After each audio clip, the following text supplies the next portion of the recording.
सद्गुरु, ग्रंथों में लिखा है कि इस दुनिया में जो कुछ भी हो रहा है, साथ ही हमारे जीवन में जो कुछ भी होता है, वो पहले से तय है। किस ग्रंथ में ऐसा लिखा है? कम से कम मैंने यही सोचा कि कुछ चीजें करना हमारे भाग्य में लिखा है, चाहे जो हो जाए। अगर ये सच है तो हमारा किसी न किसी दिन मरना भी तय है, तो दुनिया में हमारे जैसे लोगों का क्या काम है?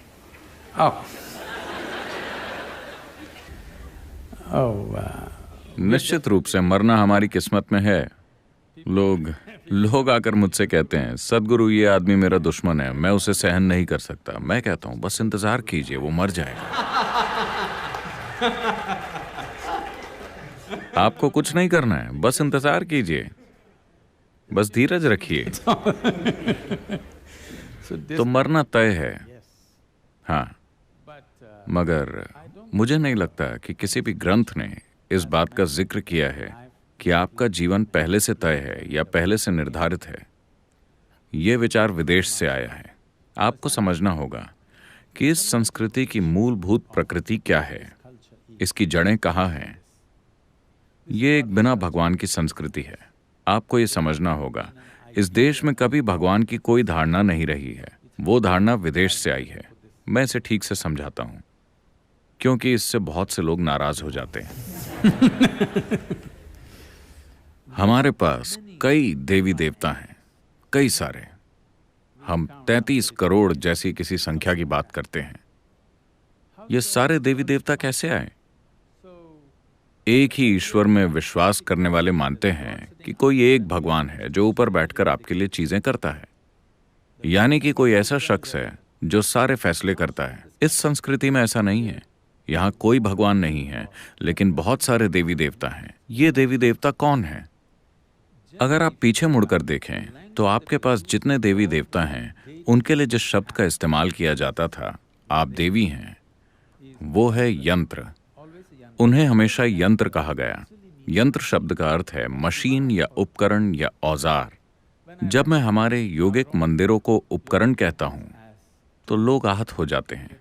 सद्गुरु ऐसा मत कहिए, ये हमें अपने जीवन से भी प्यारा है। मैंने कहा, अगर आप इससे आहत होते हैं तो आप आश्रम आइए, मैं आपको आश्रम में प्लम्बिंग का काम दूंगा, बिना किसी उपकरण के। आप अपने नाखूनों और दांतों से 3 दिन तक आश्रम में प्लम्बिंग कीजिए। 3 दिन के बाद मैं आपको एक चेन रेंच या स्पैनर दूंगा। आप उसकी पूजा करेंगे या नहीं? आप उस औजार की पूजा करेंगे या नहीं अपने सारे दांत खोने के बाद? तो औजार की ताकत, हमने उपकरण या औजार की ताकत को हमेशा से जाना है। हम इंसानों के रूप में इस धरती पर जो कुछ हैं, वो उन औजारों की वजह से हैं जो हमने बनाए हैं। अगर हमारे पास औजार नहीं होते तो एक कुत्ता भी हम पर हावी हो जाता है ना? हाँ या ना?